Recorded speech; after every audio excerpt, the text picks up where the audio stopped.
सी western command हमारे बीच उपस्थित सभी हमारी सम्मानित वीर नारियां, गैलेंट्री अवार्डीज और शहीद हुए गैलेंट्री अवार्डी के परिवारजन, कारगिल के चीफ एग्जीक्यूटिव काउंसिलर्स, रक्षा मंत्रालय और हमारे सेनाओं के ऑफिसर्स और जवान, मीडिया के साथियों, अन्य देवियों व सज्जनों,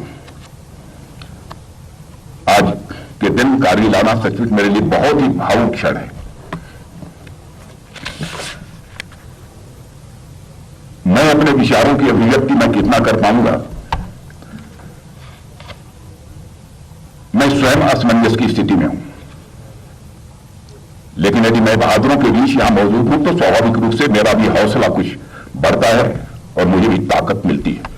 और आज जब मैं वीर नारियों को सम्मानित कर रहा था,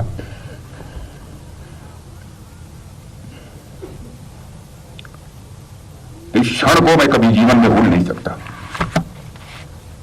साथियों, आज इस कारगिल दिवस के पावन अवसर पर आप सभी के बीच उपस्थित होकर मुझे बेहद खुशी हो रही है। और सबसे पहले मैं भारत माता के उन जाबांज सपूतों को नमन करता हूं जिन्होंने मातृभूमि की रक्षा के लिए अपना सर्वस्व न्यौछावर कर दिया। मैं उन वीर सपूतों को भी नमन करता हूं जिन्होंने राष्ट्र को सर्वप्रथम रखा और उसके लिए अपने प्राणों की आहुति देने में वह पीछे नहीं हटे। मैं उन वीरों को अपनी श्रद्धांजलि अर्पित करता हूं जिनके सर्वोच्च बलिदान के कारण कश्यप मुनि, ललितादित्य और भगवान बुद्ध की आभा से प्रदीप्त इस पावन धरती पर आज हम विजय दिवस मना रहे हैं। मैं ऑपरेशन विजय की सफलता के 24 वर्ष पूरे होने पर समस्त देशवासियों को हार्दिक बधाई देता हूं। साथियों, आज कारगिल की इस वीर भूमि पर आप सभी सैनिकों के बीच उपस्थित होकर मैं जिस गौरव की अनुभूति कर रहा हूं, मैं उसे शब्दों में बयां नहीं कर सकता हूं। कारगिल की इन सुंदर पहाड़ियों में आप लोगों के साथ समय बिताना मेरे लिए बेहद सुखद है। साथियों, आज भारत रूपी जो विशाल भवन हमें दिखाई दे रहा है, वो हमारे वीर सपूतों के बलिदान की नींव पर ही यह टिका हुआ है। भारत नाम का यह विशाल वटवृक्ष उन्हीं वीरों के खून और पसीने से अभिसिंचित है। अपने हजारों सालों के इतिहास में इस देश ने अनेक ठोकरें खाई हैं, पर अपने वीर जवानों के दम पर यह देश बार बार उठा है। जैसा कि कहा गया है कि our greatest glory is not in never falling but in rising every time we fall. अर्थात हमारी महानता कभी न गिरने में नहीं है, बल्कि गिरने के बाद हर बार उठ जाने में है। बार बार ठोकर खाकर भी यह देश संभला है और इसने अपने वैभव को पुनः प्राप्त करने का सदैव प्रयास किया है। सन 1999 की घटना भी भारत के ठोकर खाने, संभलने और संभल कर नई ऊंचाइयों की ओर छलांग लगाने की ही एक अहम घटना है। भारत मां के ललाट की रक्षा के लिए 1999 में कारगिल की चोटी पर देश के सैनिकों ने वीरता का जो प्रदर्शन किया, हमारे सैनिकों ने जो शौर्य का प्रदर्शन किया, वह इतिहास में सदैव स्वर्णाक्षरों में लिखा जाएगा।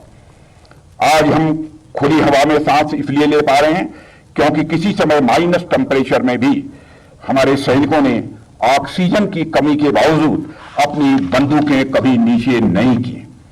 आज कारगिल में भारत का ध्वज पूरे गौरव के साथ इसलिए लहरा रहा है क्योंकि 1999 में कारगिल के युद्ध में भारत के सैनिकों ने अपने शौर्य का परिचय देते हुए दुश्मनों की छाती में अपना तिरंगा लहरा दिया था।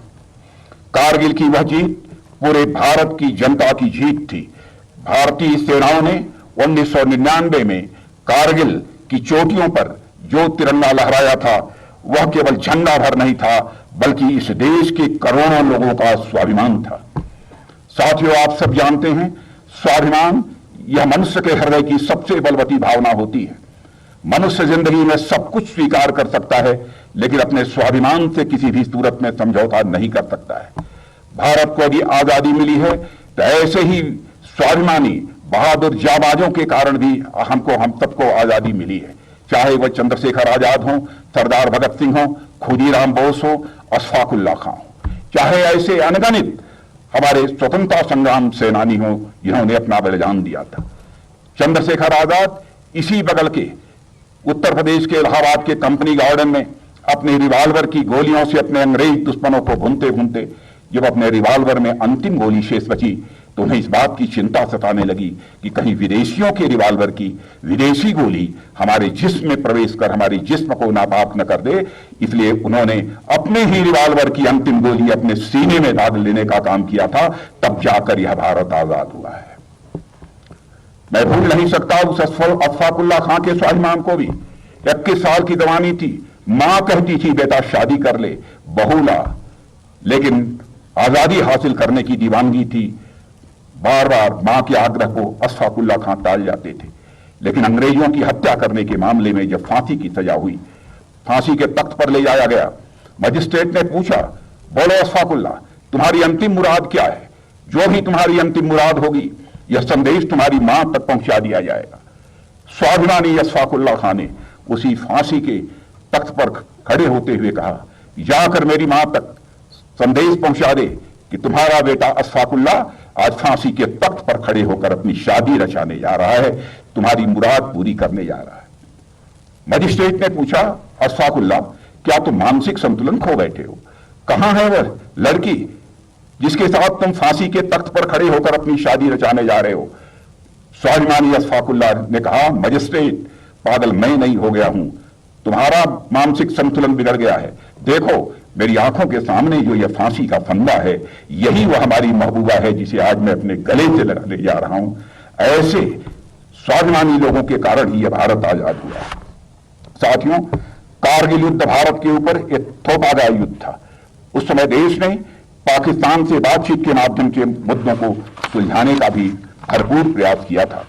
स्वयं अटल जी ने पाकिस्तान की यात्रा करके कश्मीर सहित अन्य मुद्दों को सुलझाने का भरसक प्रयास किया था, लेकिन पाकिस्तान द्वारा हमारी पीठ में खंजर घोंप दिया गया और पाकिस्तान ने अपने कुत्सित इरादों से गद्दारी का एक नया आयाम गढ़ते हुए कारगिल की उन चोटियों के पास अपने सैनिकों को भेज दिया जिन चोटियों पर भारत का अधिकार था। आप कल्पना कर सकते हैं कि उस समय स्थिति क्या थी। दुश्मन ऊंचाई पर पहाड़ की चोटियों पर था, दुश्मन को टैक्टिकल मिलिट्री एडवांटेज भी था, मौके पर दुश्मन की स्थिति काफी मजबूत थी, उनकी तादाद भी संख्या में काफी अधिक थी। अगर उनके गोला बारूद और सैनिकों की संख्या को कागजों पर लिखा जाता तो यह कहा जा सकता था कि उनकी स्थिति बहुत ही मजबूत थी। लेकिन मैंने कहीं एक शेर पढ़ा था कि जंग में कागजी अफराद से क्या होता है, हिम्मतें लड़ती हैं, तादाद से क्या होता है। हमारी सेना के शौर्य ने और हमारे कमांडर्स के युद्ध कौशल ने उस विपरीत परिस्थितियों में भी ऑपरेशन विजय का नाम चरितार्थ किया। साथियों, हमारे नेतृत्व की, हमारे सेना की दृढ़ इच्छा शक्ति यह अद्भुत थी। साथियों, सारा खेल इच्छा शक्ति का होता है। जिसकी इच्छा शक्ति ज्यादा मजबूत होती है वही विजयी होता है, चाहे वह युद्ध मनुष्यों के बीच हो या वह पशुओं के बीच। 1999 में जब कारगिल की चोटी पर दुश्मन बैठे थे तो पूरी दुनिया में इस बात की चर्चा हो रही थी और यह चर्चा प्रारंभ भी हो गई थी कि पाकिस्तान ने कारगिल की चोटी पर अपना कब्जा जमा लिया है। क्या भारत अपनी उस जमीन को पुनः वापस हासिल कर पाएगा? यदि भारत अपनी उस जमीन को वापस हथियाने की कोशिश करेगा तो पाकिस्तान जैसे न्यूक्लियर पावर का रिएक्शन क्या होगा, यह सब सारी चर्चाएं उस समय होती थी। मतलब पाकिस्तान की तरफ से भारत जैसे देश को प्रत्यक्ष या परोक्ष रूप से अपने न्यूक्लियर वेपन्स की धमकी देकर एक प्रकार से ब्लैकमेल करने का प्रयास किया गया। भारत की इच्छा शक्ति पर प्रश्न उठाया गया था, क्या भारत के अंदर इतनी इच्छा शक्ति है कि वो अपनी जमीन को पाकिस्तान जैसे न्यूक्लियर वेपन स्टेट से वापस ले पाएगा? ऐसी अलग अलग अटकलें लगाई गई, अलग अलग प्रश्न पूछे गए और ऑपरेशन विजय के दौरान भारतीय सेना ने उन तमाम प्रश्नों का माकूल जवाब दिया था। हमने सिर्फ पाकिस्तान को ही नहीं बल्कि पूरी दुनिया को यह संदेश दिया कि जब बात हमारे राष्ट्रीय हितों की आएगी तो हमारी सेना किसी भी कीमत पर पीछे नहीं हटेगी। हम आज भी अपने राष्ट्रीय हितों की सुरक्षा के लिए पूरी तरह से प्रतिबद्ध हैं, सामने चाहे कोई भी हो। साथियों, जनता को इस बात का पूरा भरोसा है कि भारत के प्रधानमंत्री मोदी जी के नेतृत्व में यह भारत सरकार अपने राष्ट्रीय हितों की सुरक्षा के लिए किसी भी प्रकार का समझौता किसी भी सूरत में नहीं करेगी।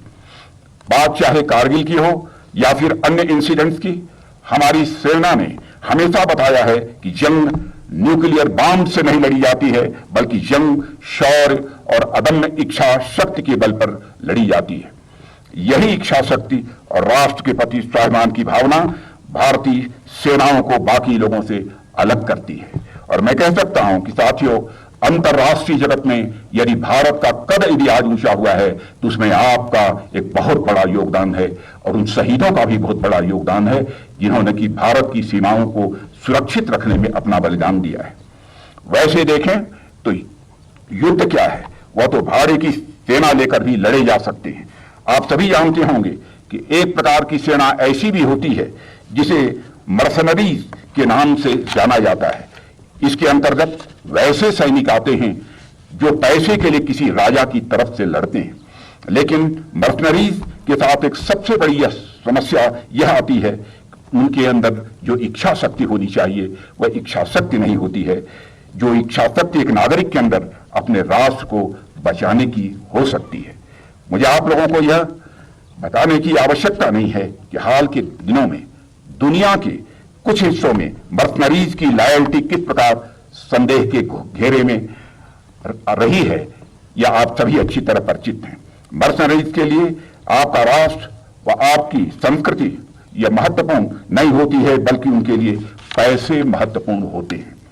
दूसरी तरफ जब हम अपने देश की सेना की बात करते हैं तो हम यह देखते हैं कि यहां चीजें बिल्कुल उलट हो जाती हैं। हमारी सेनाएं उस कोट की सेनाएं हैं जो अपने राष्ट्र, सभ्यता और संस्कृति की सुरक्षा के लिए देश की भावना से युक्त होकर तैयार होती हैं। यहां पैसा उतना मायने नहीं रखता है, यहां मायने रखता है मातृभूमि की सुरक्षा। आप सोच कर देखिए, कोई ही व्यक्ति पैसे के लिए क्यों मौत के साथ खेलेगा। भारतीय सेना के जवानों ने सामने ऐसे खतरे उनके आते रहे जहां उनका सामना मौत से होता रहा, लेकिन वह बिना डरे बिना रुके सिर्फ इसलिए मौत से भिड़ जाते हैं क्योंकि उन्हें पता होता है कि उसका अस्तित्व उसके राष्ट्र से है। कैप्टन मनोज पांडे ने उस उद्घोष को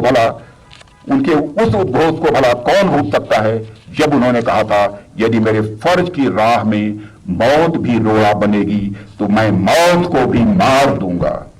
ऐसी वीरता के सामने तो दुनिया की कोई भी शक्ति नहीं टिक सकती, तो भला पाकिस्तान की क्या विसात थी। साथियों, आप कल्पना करिए कि वह कैसा दृश्य होगा जब दुश्मन पहाड़ की चोटी पर बंदूक ताने खड़ा है और नीचे से हमारे सैनिक चोटी तक जाने का प्रयास कर रहे हैं।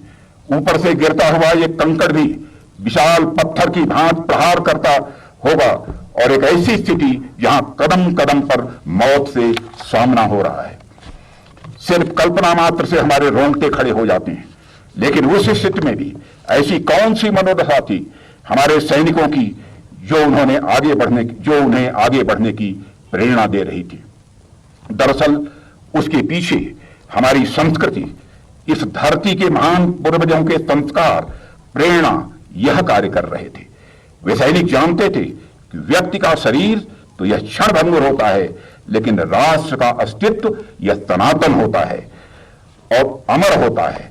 इस सनातन राष्ट्र के अंग के रूप में यदि वो अपना बलिदान भी देते हैं तो भी वे अमृत को प्राप्त हो जाएंगे। और उन्हें पूरा विश्वास था कि उनका भौतिक अस्तित्व भले ही नष्ट हो जाए, लेकिन इस राष्ट्र का अस्तित्व यह बरकरार रहेगा और आने वाली पीढ़ियां उनके बलिदान को अपनी स्मृतियों में संजोए रखेंगी।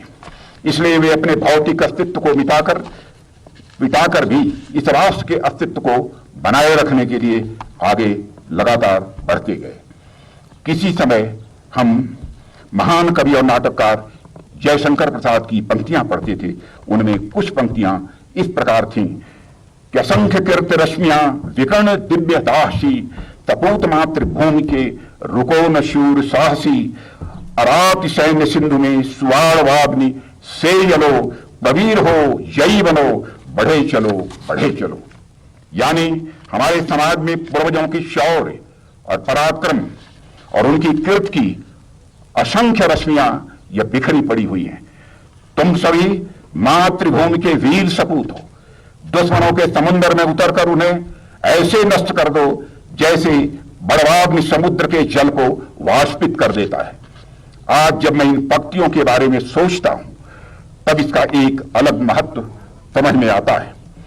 आमतौर पर हम देखते हैं कि जीवन और समाज से कला और साहित्य प्रभावित होता है, पर कई बार ऐसा देखने को मिलता है कि साहित्य अपने समय से कहीं आगे की व्याख्या कर देता है। और इस कविता को पढ़कर ऐसा लगता है जैसे कारगिल युद्ध के लगभग 7 दशक पूर्व भी कवि कारगिल के युद्ध को और हमारे सैनिकों के शौर्य को अपनी आंखों के सामने वह देख रहा था। आप जब उन पंक्तियों को पढ़ेंगे तो ऐसा लगेगा जैसे साहित्यकार पर वास्तव में कोई दैवीय आशीर्वाद होता है, जिसके तहत वो भविष्य की घटनाओं को भी वर्तमान के रूप में रहते हुए देख लेते हैं। साथियों, भारत की तरफ चली हर एक गोली को हमारे सैनिकों ने अपने फौलादी छातियों से रोक दिया। कारगिल युद्ध भारत के सैनिकों की यह वीरता का प्रतीक है जिसे सदियों तक दोहराया जाएगा। असम के कैप्टन चिंटू गोगोई, जिन्होंने बद्री विशाल की जय के उद्घोष के साथ हमला बोला था और काला पत्थर को दुश्मनों से आजाद कराया था। केरल के लेफ्टिनेंट कर्नल आर विश्वनाथन, जो दुश्मन की भीषण गोलाबारी के बीच 15,000 फुट की ऊंचाई तक पहुंचने में वह कामयाब रहे थे। पंजाब के लेफ्टिनेंट विजयन थापर, जिन्होंने युद्ध में जाने से पहले अपने घर वालों को खत लिखा था कि अगर फिर से मेरा जन्म हुआ तो मैं एक बार फिर सैनिक बनना चाहूंगा और अपनी मातृभूमि के लिए मैदानी जंग में भी मैं लड़ना चाहूंगा। जवानों का बलिदान बेकार नहीं गया है। आज कारगिल में भारत का ध्वज पूरे वैभव के साथ लहरा रहा है। आज भी माताएं अपने बच्चों को जब वीरता की कहानियां सुनाती हैं तो उनकी कहानियों में कैप्टन मनोज पांडे, कैप्टन विक्रम बत्रा और इन जैसे न जाने कितने वीरों का जिक्र होता है। हमने इन वीरों को थाती बनाकर रखा है और आने वाली न जाने कितनी पीढ़ियां इनके शौर्य से सदैव व प्रेरणा लेती रहेंगी। भगवान श्री कृष्ण ने भी भगवत गीता में अर्जुन को एक योद्धा के धर्म के बारे में बताया था। उन्होंने कहा था, हतो वा प्राप्स्यसि स्वर्गम जित्वा वा मोक्षसे महीम तस्माद् उत्तिष्ठ कौन्तेय उद्धाय कृत निश्चय। अर्थात हे अर्जुन, या तो तुम युद्ध में बलिदान देकर स्वर्ग को प्राप्त होगे अथवा विजय से प्राप्त करके पृथ्वी का राज्य भोगोगे। इसलिए हे अर्जुन, तुम युद्ध के लिए निश्चयी होकर खड़े हो। अगर कैप्टन विक्रम बत्रा जैसे कारगिल के हमारे सूरवीर यह कहते हैं कि मैं या तो तिरंगा लहरा कर आऊंगा या फिर तिरंगे में लिपट कर आऊंगा, तो मैं मानता हूं कि वह श्री कृष्ण के उस शाश्वत संदेश को चरितार्थ कर रहे हैं। भारत माता के उस सपूत के लिए तिरंगे में लिपट कर आना स्वर्ग प्राप्त करने से किसी भी सूरत में यह कम नहीं था। इसी प्रकार तिरंगा लहराकर आना यानी विजय प्राप्त करके आना अपने आप में यह समस्त सुखों से यह बड़ा है। गीता का वह संदेश, वह संस्कार परंपरागत तरीके से हमारे सैनिकों के भीतर यह चला आ रहा है। साथियों, आज जब हम सभी विजय दिवस मनाने के लिए यहां पर एकत्र हुए हैं तो इस अवसर पर मैं देशवासियों को से एक और बात करना चाहूंगा और वह बात है, कारगिल युद्ध से हम सीख क्या लें। आप सब जानते हैं कि कारगिल का युद्ध लगभग 2 महीनों के आसपास चला था और युद्धों की यह प्रवृत्ति होती है कि उनका ड्यूरेशन किसी भी सूरत में यह हमारे हाथ में नहीं होता है। हमने इतिहास में ऐसे अनेक युद्ध देखे हैं जो कुछ दिनों में ही समाप्त हुए हैं और ऐसे अनेक युद्ध भी देखे हैं जो कई वर्षों तक वह लड़े हैं। लेकिन हाल के वैश्विक घटनाक्रम पर यदि हम नजर डालें तो हम पाएंगे कि लगभग 1 वर्ष से अधिक समय से यूक्रेन और रूस के बीच में युद्ध जारी है और इस युद्ध के तौर तरीकों का आकलन मुझे लगता है भारतीय सेना ज्यादा अच्छे तरीके से कर रही होगी। साथियों, इस युद्ध से हम क्या सीख सकते हैं? यह काम हमारे स्ट्रेटेजिक अफेयर्स एक्सपर्ट्स अच्छे तरीके से कर रहे होंगे, लेकिन मैं इस युद्ध के एक महत्वपूर्ण बिंदु पर आपसे यहां बात करना चाहूंगा। इस युद्ध की जब शुरुआत हुई तो कुछ समय के बाद हमने पाया कि यूक्रेन की लगभग अधिकांश आर्मी यह तबाह हो चुकी थी और रशियन आर्मी का भी एक बड़ा हिस्सा क्षत विक्षत हो गया था। उसके बाद से लेकर अभी तक यदि युद्ध चल रहा है तो वह इसलिए चल रहा है कि युद्ध में वहां की जनता की भागीदारी ज्यादा देखने को मिल रही है।